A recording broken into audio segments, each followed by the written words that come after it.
The U.S. military, made up of men, women, and horses? This is the story of one horse like none other. One who contributed to war efforts in a way that earned her an official military title and turned her into a celebrated hero. It was the early 1950s. The Korean War was raging. Although the war was between North and South Korea, multiple nations had gotten involved. North Korea was supported by China and the Soviet Union, while South Korea was supported by the United States and other allied nations. The U.S. Marine Corps' finest ammunition was a recoilless rifle that was 6 feet long and weighed over 100 pounds. With no way to move it, it took 3 to 4 Marines to lug it across the battlefield. Similar to a rocket launcher, it was bulky, heavy, and delayed progress across terrain. Soldiers had dubbed the rifle Recoilless, not because of the precision in which it fired from thousands of yards away, but because handling it was dangerous. In a war that saw some of the fiercest combat in U.S. history, further lives did not need to be endangered by the simple task of carrying a weapon. There had to be another solution. But what could it be? The military found its answer in a stable in Seoul in the form of a chestnut-colored mare. She was 4 years old, and her young owner called her Chim-hai, meaning flame of the morning. The stable boy who owned her did not want to part with her, but he finally agreed to the sale. For $250, she was sold because he needed the money for his sister's medical treatment. She was part Jeju, a breed known for its toughness. Bred as a racehorse, she had been destined for a career in racing until the Korean War broke out. She was small, only 56 inches high, making her appear more like a pony.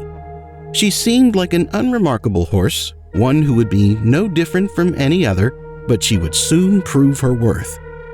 This small horse would become the United States' greatest war horse.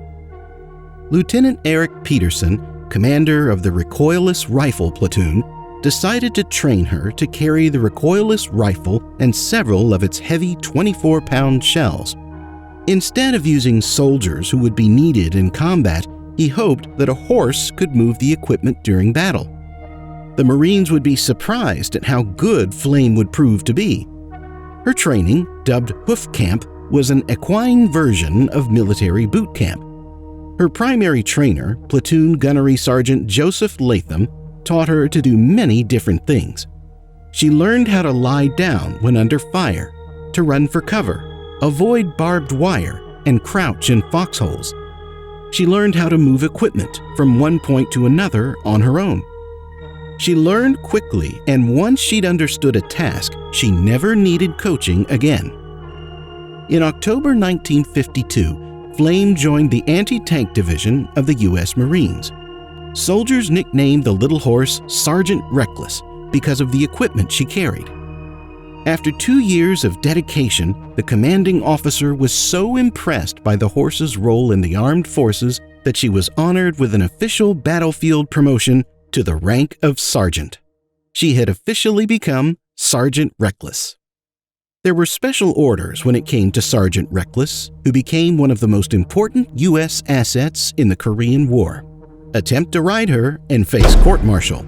Disrespect her rank in any way and face court-martial. She did not like to be separated from the men, and the soldiers treated her as one of their own. She would join them in the mess hall for meals and would have scrambled eggs, pancakes, and coffee for breakfast. Her snacks were just like everyone else's, candy bars and soda. She also slept in the soldiers' tents at night. Horses are herd animals, and the Marines became her herd. Sergeant Recoilless participated in many battles throughout the Korean War, but her most memorable participation was in the Battle of Outpost Vegas in March 1953. This bloody battle would become one of the most storied ones in U.S. history. It would last 5 days and would see over 1,000 American soldiers and twice as many Chinese soldiers killed. Throughout the intense fighting, she became a critical lifeline to her platoon. Before dawn, Recoilless was fitted with 8 recoilless rifle projectiles, Within the very first day, Recoilless made 51 trips across more than 35 miles of rice paddies and steep mountain trails to the front lines and back. Through noise and injury, she kept on going. She resupplied the guns with ammunition, carrying a total of 386 rounds, weighing almost 9,000 pounds. After unloading supplies, she carried wounded soldiers and brought them down to safety. There was no one to spare in the fighting, so astonishingly, she made the trips on her own without direction from anyone. At one point, Recoilless was shot, first above her eye, then above her left flank. Under fire and without guidance, Recoilless did not stop. It is believed that it was the impact of the military equipment that finally ended the war. Sergeant Recoilless' efforts were monumental in the outcome. By the end of the Korean War, Sergeant Recoilless had been promoted twice. She received 2 Purple Hearts for her fearlessness and commitment in battle.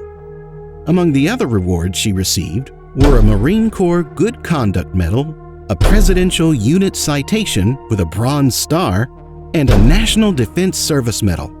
She was now ready for retirement. Back in the U.S., the public read about her extraordinary acts of bravery. Many lobbied to bring her back to the United States. People were so moved by her heroic actions that she was transported free of cost to San Francisco by a U.S. transportation company. There, she received a hero's welcome and spent the rest of her days at Camp Pendleton in California, one of the largest Marine Corps bases in the United States. When she died in 1968, she was buried with full military honors at the Camp Pendleton stables. A 10-foot-tall statue of this equine soldier was set up in the Semper Fidelis Memorial Park of the Marine Corps Heritage Center in Virginia in 2013.